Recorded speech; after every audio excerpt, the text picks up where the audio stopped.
Cool. So I'm going to talk today about outreach strategy. So what Lisa just talked about is sort of the campaign side of things, how we make the campaigns for our clients. I'm going to talk about how we actually outreach them. So we've built over 1,000 links this year at Verve. Places like this, the Telegraph, the Guardian, Independent, Top Tier UK, and New York Post, Miami Herald, and others like NPR in the US. Now it's an impressive list, but to get these results, we had to send over 18,000 emails. So it's not a matter of 1,000 emails, 1,000 links. It's going to be a little bit of a difference between those two numbers. So 90% of our emails go to what we would deem cold contacts. Lisa talked a bit about the little black book earlier.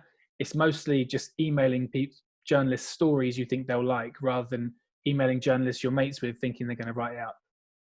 So it's really important to make the most of that moment you get to capture a journalist's attention when you send an email in their inbox. And that's what I'm going to explain today, is how we do that. So first of all, before you actually send any emails, you're going to have to find the contacts. And there's lots of ways of doing this. We prefer quite a bespoke individual approach to each journalist that we contact, as opposed to chucking everything on a PR newswire or just sending out one blanket email. So as I showed, we hit quite high email numbers despite that, and so we need to find a lot of people. Gulkana is number one choice for this. It's a little bit expensive. It's between £8,000 and £10,000, depending on what kind of package you get. But overall, it's got hundreds of thousands of journals and publications on there. It really is the kind of best place to start off with. So it's too big though. You can't just, you need to use it effectively, these high numbers. So first thing we do, if let's say we had a campaign that would work for London and lifestyle journalists. First thing, sectors, consumer, lifestyle, and that gets us down to about 26,000. So still too big, too unwieldy a number. So the next thing we'll do is go to UK, Greater London, and then just keep all of those different boroughs in. And then you can see we get down to 252, a great starting point for what we want to do our prospecting list for. So if you get 252 journalists, here the Evening Standard, because if you want to sort by outlet popularity in the top right here, because that will basically give you the best sort of top tier places to start off with. Now, this is how you can start beginning to build your prospecting list on one initial angle. So here's about the time we get asked the question, should I pitch to like an editor like Phoebe Luckhurst, the acting features editor, or a writer like Craig McLean there? So this question, should I pitch to an editor or writer? It doesn't really matter. This is very much journalist and also publication dependent. And we've had success with both, because some editors delegate to writers and some writers will pitch to editors. Especially now with the way newsrooms are going, it's going to be very freelance based, and some freelancers are going to pitch it. Some editors will have freelancers they can rely on to write things up. So don't be afraid to just try both. Here's an example where editor said they're going to put a writer on it, and one where a writer said they're going to pitch it to their editors. And we've had this from the same publication too. So it seems to just be kind of all or everything. Also, don't be put off contacting multiple people at the same publication. We've had success with just contacting, most of the time actually, we contact multiple people in the same publication at the same time. You don't know what shift patterns they're working. You don't know if Gulkana's up to date. You don't know if they might have changed beats.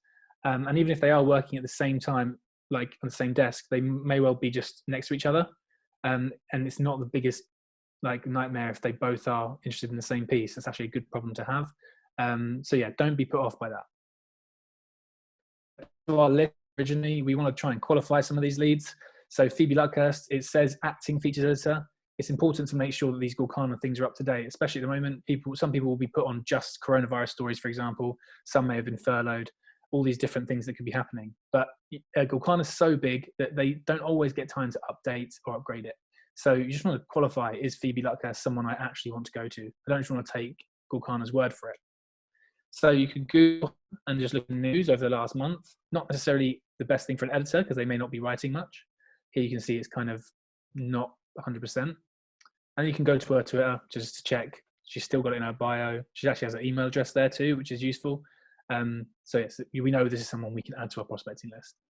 So you need to qualify all of these leads. Otherwise, you're just going to be wasting time sending emails that are going to bounce back and you're not going to get anywhere. It's just a waste of everyone's time, really. Also, go to the actual source. So don't just rely on Gulkana. Go to the Evening Standard itself, look at their lifestyle section, and you can see that Margaret Abrams has written 3 of the articles over the last 24 hours or 48 hours. So we know this is someone we probably want to add to our list because they're actively writing for the publication. This is where Hunter comes in. So Hunter, this allows us as a Google Chrome add-on. You can have a paid or a free option. So the free option, I think, gives you 100 requests, email requests per month.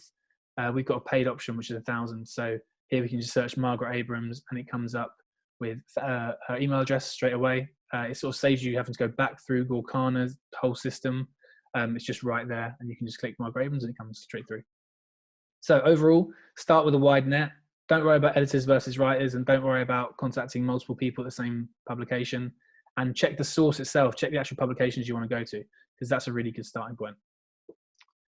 So yeah, onto the actual art of emails. So it seems strange to say art and emails in the same sentence, I agree, but it's writing, right? And writing is hard. Writing something short is even harder.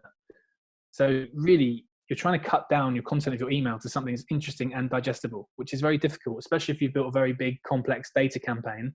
Trying to get everything into one email, which a journalist can see and see the story with and digest quickly, is a hard thing to do.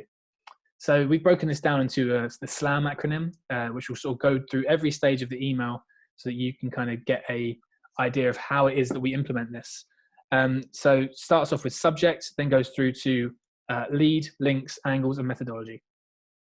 So subject. There are some very important things you need to remember when you're writing your subject lines. Big three are just a list of don'ts. So don't mislead, don't try to be too clever, and don't be rude. This example that was shared, I think like a year and a half, 2 years ago, is a good example of two of these things, being rude and trying to be too clever. So they've gone for like FU Nicole, which was the journalist's name. So there is personalization there, but it's maybe not the best form of it. And it's for a t-shirt company. Now this got shitload of shares on Twitter, everybody really going after it, which you could argue was kind of the point of what they were doing. They're trying to get publicity, but it's still not exactly enamored anybody with the brand. So this is kind of a bad idea of what not to do. The way that we do it is to take our prospecting list, those kind of hundreds or however many journalists you ended up with that you want to target with your piece, with your campaign, and you look at how they write their headlines, right? And then you write down 20 versions, or at least as many as it takes, because you want to try and get bad ones out. Kind of like ideation, you just want to write down as many different ways, subject lines as you can to get bad iterations out, and eventually you'll stumble upon one that you can use. Some tips for doing those, for like how to write those different subject lines that you want trialing with, is to like ask questions that you then will later answer in the email. That's important. To use standout numbers and top tens, and to summarize your concept in just one line. So here's a campaign we did for Farfetch fashion brand, which looked at the trainers that had appreciated the most in value over the years. So you can see some Louis Vuitton, Kanye West collaborations worth nearly £23,000. So here's just like a list of subject lines that we could use for this publication. So you've got emphasis in certain words, you've got gallery or data, depending on what you want to use, showing what kind of piece you've got. Your standout numbers like $30,000 there, and you've got standout numbers like top 10. These are just some of the tricks you can use, but just write down tons of different versions of this. You want this list to be double or triple the size of this, really. Then once we think that we've got some that we could use, we go to BuzzStream, because you don't want to send the same subject line to the same types of publication. You need to personalize that. So BuzzStream is a CRM service that allows you to do tons of different things, but it also allows you to set up different templates for campaigns. We use it to track who we send emails to, as well as sending all of our emails and generally templating. It's a pretty useful tool.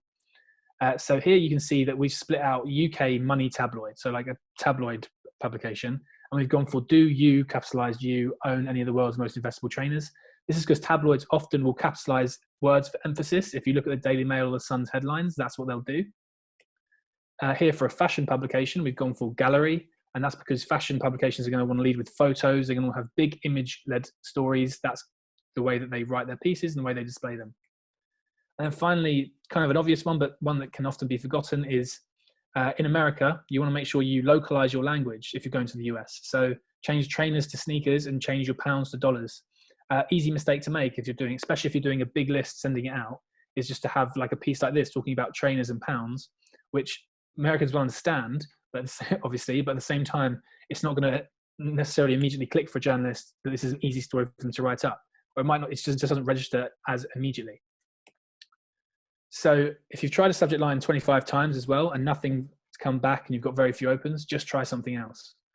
And here's some of the success we had with those headlines I showed you.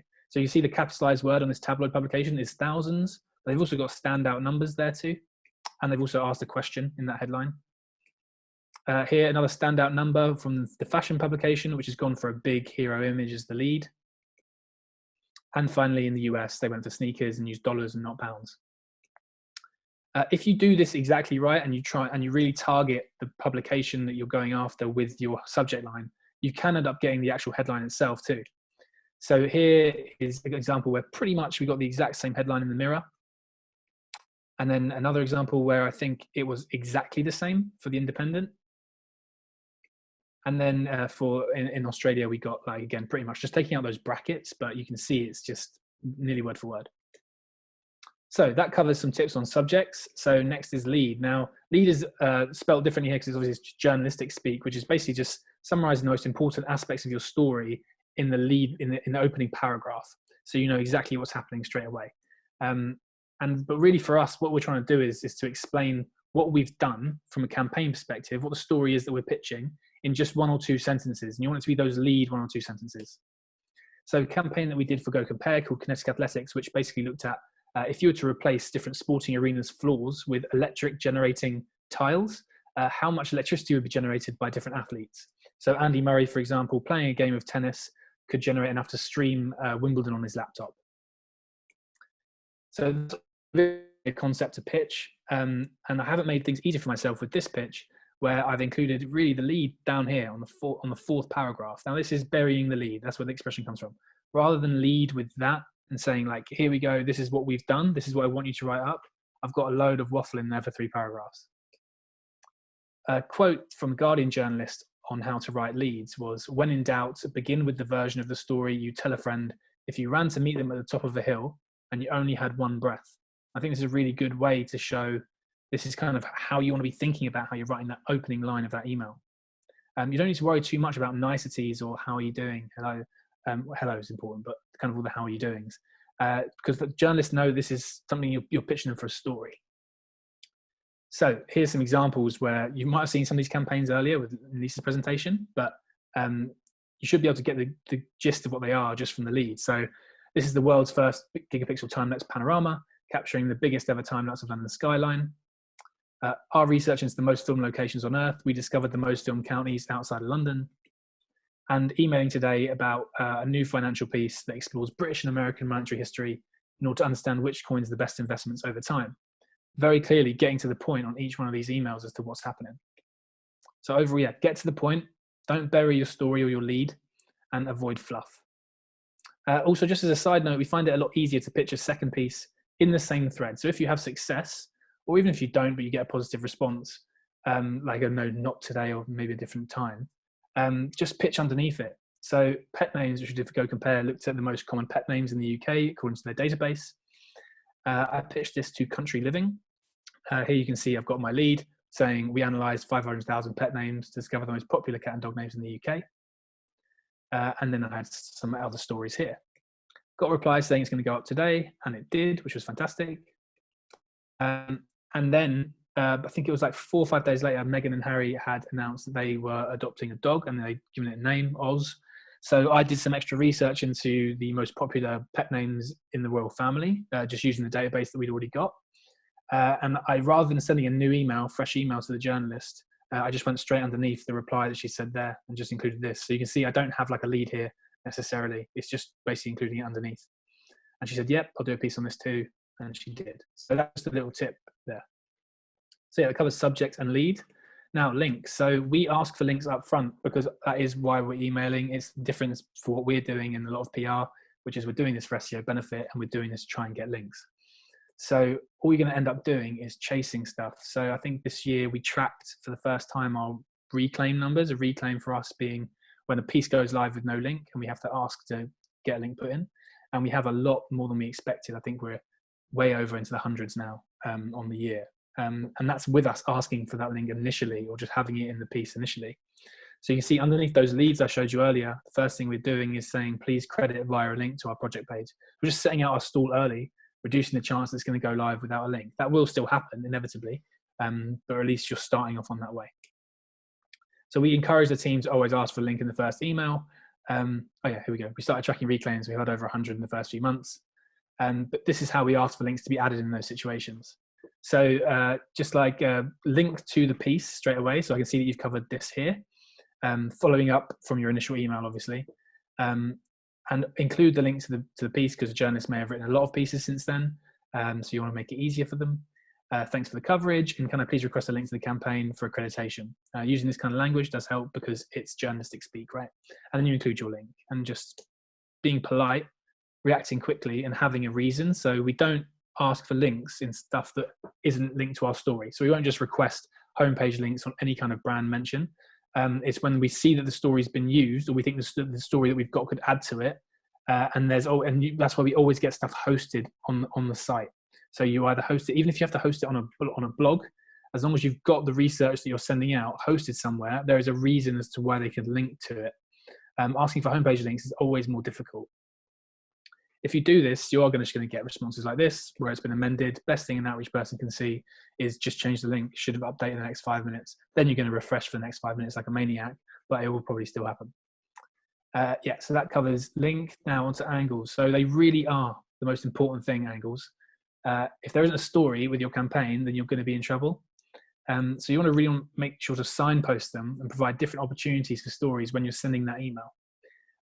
Crucially, you want to make them relevant to the journalist, work for their KPIs, so their audience, so will be time on page, comments, clicks, shares, all of that good stuff.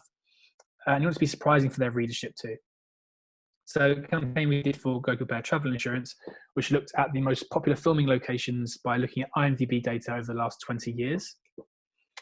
So here's the email that we sent out. So straight away you can see we've got our lead here. So that's the second line, but it's by compiling data for IMDb's filming locations. We've got the most film locations in California.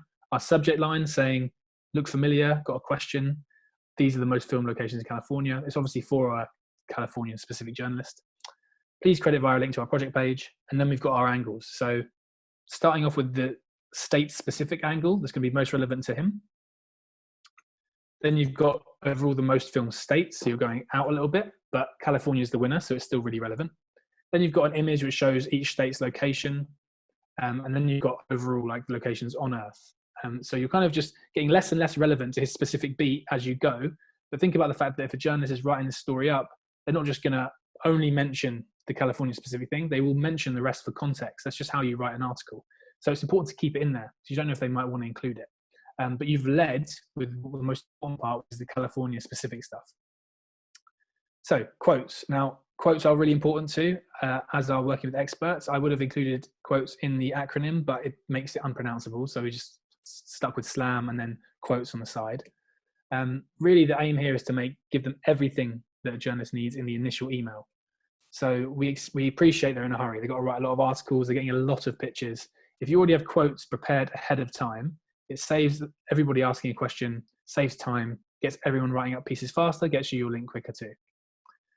Also, they fill up space on the page. So if you're writing an article and you've got a bunch of quotes that you can include, it speeds it up for you too. It just fills in that gap. We got asked this so many times by journalists that we just made it standard to have expert comment on all the pieces we do. So this is how we might lay it out in an email. So this is for CREP check, which I showed you earlier, the trainer piece. So we just explain who the expert is, provide an external link, just like proving who it is to them, that you haven't just got anybody there. Then include just some example questions that you think the journalist would want the most to add context to the piece. If you've got a longer interview or something more, just include a link to the Google Docs. Don't overwhelm everything in the same email. We don't attach stuff to our emails. We only provide links going out to online resources. Otherwise, we keep everything within the same piece. It just makes it a lot easier. It's less clicks through, it's less downloads. You might get blocked on a filter. It's just easier to have everything in that initial email subject, in the initial email body. Also, if you're newsjacking or pivoting like an existing campaign to a trend, experts is literally what you're going to be using, right? Quotes and experts is going to be your campaign in this instance. So here for Babylon Health, which is a healthcare provider, recently, obviously, with all the coronavirus stories, we've been able to get a lot of kind of pivoting newsjacking type stories. So we just ask the doctor questions. So in this case, are headphones a coronavirus transmission risk? That's something a journalist might want to ask. So we just ask the doctor and get quotes, and that's then something you can outreach and turn into a story. So that's SLAM. So far, we've got methodology. So methodologies give ballast to your story. Also, again, like quotes means that journalists have something to fill up lines with. But you can also use a methodology from an expert third party to circumvent the fact that what you're doing is branded content. So for Go Compare Travel, we did a campaign called Heritage in Danger, which was a series of postcards that looked at UNESCO sites that are in danger of disappearing. So here you can see for one of the examples there, the Belize Barrier Reef. And I pitched this out to Lonely Planet, saying that there are currently 50 UNESCO heritage sites in danger of disappearing. We've created illustrated tributes to them. First question back was, like, according to whom are these sites under threat? So I think the journalist in this instance thinks that maybe Go Compare has just arbitrarily decided to choose some locations in the world that might be at risk and labeled them as being in danger. But because we've done this work using UNESCO, like UNESCO's labels, I can go straight back to saying, this is from UNESCO, here's the link, here's the exact quote saying why these specific sites that we've illustrated are in danger. And then she's like, well, it comes from UNESCO, then we're grand. Thanks very much, let's just go live. And it did. And you can see here we've got Go Compare Travel mentioned in the sentence after UNESCO, links to both. And we just piggybacked on UNESCO there and got our brand a linked mention on a really relevant website. So that covers all of the SLAM's kind of angles there. So I want to show you it all in action. So here we have Expedia's accent map, which is a quiz showing you, testing you on how good you are on understanding UK and British accents. So here we have it broken down. So subject, Glaswegian accent most recognisable in UK. Very clear that I'm going to a Scottish regional here, but this could work for anybody really. But that's very clearly laying out what it is they're getting. They're not messing around. That's the story. Then straight away I've said Expedia UK that created the accent map, an interactive quiz designed to encourage users to identify accents in the UK. And then asking for a credit with a link. Got an image here too, because why not? Braced up the email. Now we don't have a lot of angles here, but I've still clearly signposted them and labeled them bold with the orange here at the top, and also like a list of the top 15 accents that we did. It's very clear what the stories are. There's not a big dense paragraph which they get lost in. And then I've got a methodology explaining that we've had over 1 million guesses from 250,000 users, and then a quote from the Expedia UK spokesperson at the end to round it all off. Everything in here is what journalists, everything they need to write up this piece. There's no question marks as to what there is. So that's how you would send out the emails. Now, if it all goes right, you should be getting quite a lot of coverage from this. Keeping up to date on live campaigns is really crucial. So I'm going to talk about reporting for a little bit. So we have GA tags on all of our campaigns so that we can get referrals as they come through, which is very useful. We also have a setup on our Slack called Link Panther, which it doesn't exist in the world. This is just something which is in-house at Verve, which basically automates GA referrals with Slack. So you have this channel, usually muted, and then you can go in and check, has anything new come in? We use Majestic to keep track of campaigns as well over like much more, like not necessarily as immediate, but always worth checking on them. And also worth when you get coverage. So let's say you get the Daily Mail, for example, putting the Daily Mail in Majestic too, because you'll see that lots of places may well write up the piece and just credit the Daily Mail and you might miss it. And so do that for all the coverage you get and you can discover stuff that you might have missed. Then good old-fashioned Google, right? As in just searching terms which you anticipate will be getting coverage on. Because if you've done your job correctly, journalists won't even tell you they're writing up the piece. That happens a lot because you've given them everything they need. So they can you'll just see like the views and BuzzStream, you can track opens. You'll see a lot of opens happening. You'll get a feeling that maybe something's going live and you'll check it. You may well miss it. And that means you've done something correct if that happens too. So don't just search your brand name because it may well be that they don't include the brand name, especially if you're working for a gambling client or if you're a gambling client, because there's a chance they just don't want to mention a specific brand. And so you need to check all the keywords. So when we had InstaWealth for Buzz Bingo, we would search Cristiano Ronaldo on Instagram, the story itself, and you can see all this coverage, made sure that we wouldn't miss anything. If we just had Buzz Bingo set up or InstaWealth, we would have missed it all. Not in this situation, but generally. We also store all of our links in live updated reports. So here you can see dummy one that I made up. and it tracks all the links, tracks the link score, which James is going to talk about in a bit, whether we're above or below target, average trust flow. All of this stuff is kept in a live Google Sheet from like a central database. So we know exactly what's happening with each campaign and like over the course of its life cycle too. So yeah, that's me. Happy to answer any questions.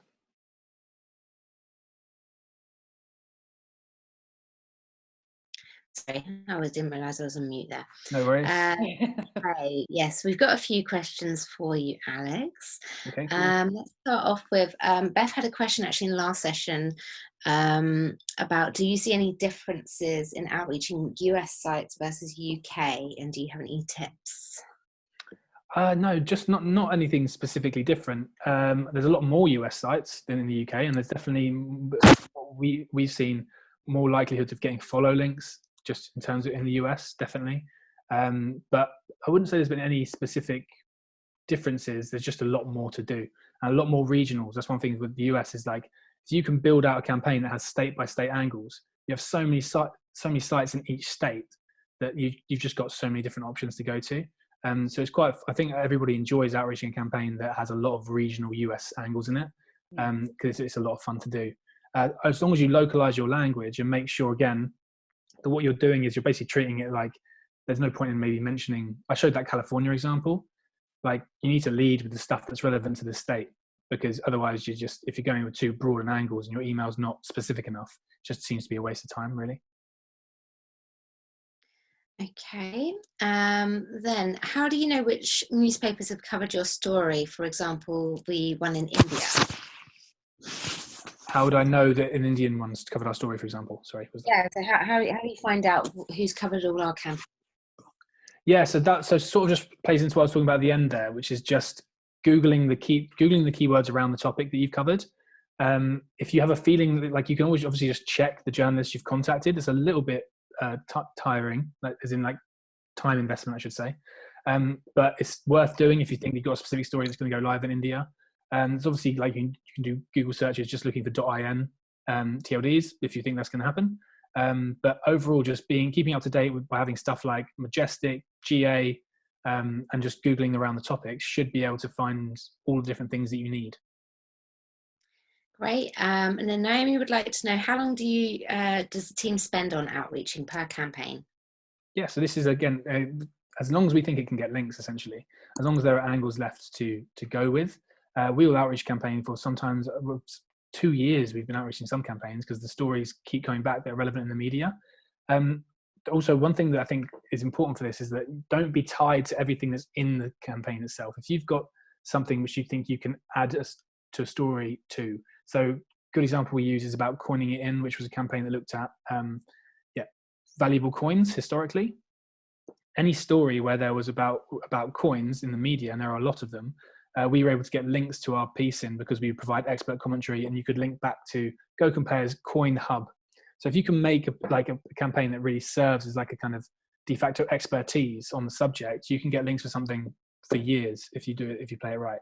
And also updating and adding to campaigns and making sure you don't let them kind of just sit there. If you've got something, really making the most of it, you can outreach campaign for genuinely years. But I'd say you typically know after, whether if you've got nothing and you've tried all the different angles, maybe after several months really, or maybe a month. It depends on how much you've done. Would you say it's typically like at least 3 months that you would stick it out? Because again, like there are some that in the first month doesn't get pickup, but then it does later on. So you have to do at least 3 months. I know there's a lot of, in the PR industry, it's more common to do like a couple of weeks, but we definitely do at least three months. Yeah, and I think it's worth saying that for our campaigns, we usually build something quite substantial, right, to a certain extent. So we absolutely would have a lot of in there. Like campaigns is a word which is used by different people to mean different things. So a smaller thing would naturally be less time, but if you do it right, it could be more. But I agree in terms of 3 months being like otherwise you run into the danger of just trying something, just flogging a dead horse, and after that, really. Okay, Frankie would like to know, how many follow-ups do you think is acceptable? Yeah, so there's been a few discussions about this on different kind of roundtables recently. I think we wouldn't do more than 2 certainly, and like you could probably just do 1. But I've personally have had it where I've emailed done 2 follow-ups and have had a thank you and got a link many times. So just gauge it like based off of how pushy you're being, what the gap is between them, whether you're adding something in the follow-up's always good. So like sometimes leave a little bit of information out and then include it in the follow-up later, so it could keep the interest. I just think a situation, like I think often people run into trouble here where they haven't done a proper prospecting, so the campaign was never going to be of interest to the journalists, and so they've already seen something in their inbox they didn't want, then they're seeing it twice more. If you've done correct prospecting and you think the journalist could cover it, they've probably just been too busy to reply. But there's almost certainly going to be a journalist who disagrees with that, and also one that agrees with it. So I'm guessing it also depends on the mood that day, right? But yeah, I wouldn't be afraid to do 2 follow-ups for a piece. Okay. Right. Then we have. Sorry, I've lost my place a bit here. Oh, yeah. Are there any cheaper options than Gorkana to find journalists? Yeah, I'm afraid I can't, like apart from Hunter, which I showed, I don't have much experience working with anything other than Gorkana. And that's probably a testament to how good Gorkana has been for us. There are other options. I know that there are options like Pitchbox, which I haven't used, but I know other agencies do use. I think like Muckrake as well, another one. But I wouldn't be able to speak to the cost benefit kind of those. Hunter is good. Meltwater for a few years. Oh yeah, Meltwater. But that just wasn't good enough. The difference, like the cost saving, was not beneficial for what you lost out on. And in some countries, it was okay. I think it was the Nordics specifically, right? We tended to use Meltwater because I know I never used it in the UK. But yeah, so I just I'm sure there are other options available, but for us, Gorkana was the best one. But Hunter's a good free option and pretty cheap, I think, as well in terms of what it provides for like the 1,000 links, which is kind of 1,000 emails. Yeah, there's one in the in Ireland that used to be just in Ireland, that just launching in the UK. What's that called again? That's he was a speaker at outREACH conference. Yep. Media HQ, I think it's called. That's definitely cheaper than Gorkana, but it still costs money. But we have only tested it, but Gorkana is really the big one. It's if you do a considerable amount of campaigns, Gorkana will give you a return in the end. Yeah. Okay, so Alex, you've shown some concise to the point emails and also some quite lengthy detailed ones. Which do you think is best? Jennifer would like to know. I don't think that there's any specific one which would be best. I just think it's about how, if you can get everything that you need to get across, that you think the journalist needs to cover the story in a short amount of words, then brilliant. If you needed more words, then that's just the reality. I mean, I think that there's Lisa's shown examples in the past of very long email from JC and who did outREACH, and that worked too. So as long as you're signposting, as long as you're making it clear, as long as it's like well structured, a long email versus short email, I don't think it particularly makes a difference. I just think you need to make sure you've got everything in there that a journalist would need. Yeah, and also I think it's very important, like I was talking about the creativity and letting everyone have their individual methods. It's the same in outREACH. It's like some people write loads of emails but write short and precise. Some write really in depth and really research everything, and they get the same total results in the end. It's really important just to let people have their own method, but obviously number one, they have to have all the information that they need and all the things that Alex talks about, but the way that they talk and how long it is, it really isn't the most important thing. So can you explain the Slack notifications for referrals, please? Beth would be interested to know how this is set up. I wouldn't be able to answer that. That's one for James to be able to talk about. I think it's just James, do you want to answer that one? Or I can briefly answer it. So it's something we built in-house, but fundamentally what it's doing is it's pinging the Google Analytics API to look for fresh referrals, because as Alex said, we use a different Google Analytics campaign for each Google Analytics account for each campaign. So if there's a URL that's never sent traffic before, then, well, there's a link on that page. So we push that onto Slack every 15 minutes to not overwhelm things, and then store it in a database so we know not to include that one next time. That's what I was going to say. And then last question we've got. So Nathan says, for our agency, the most important thing is being on friendly terms with journos. They are human beings, after all. He works in PR because he became friends with a PR that he used to work with. Do you mark out a budget to entertain PRs? Obviously not during lockdown. It's not something that we do, no. To entertain journalists, sorry, is it?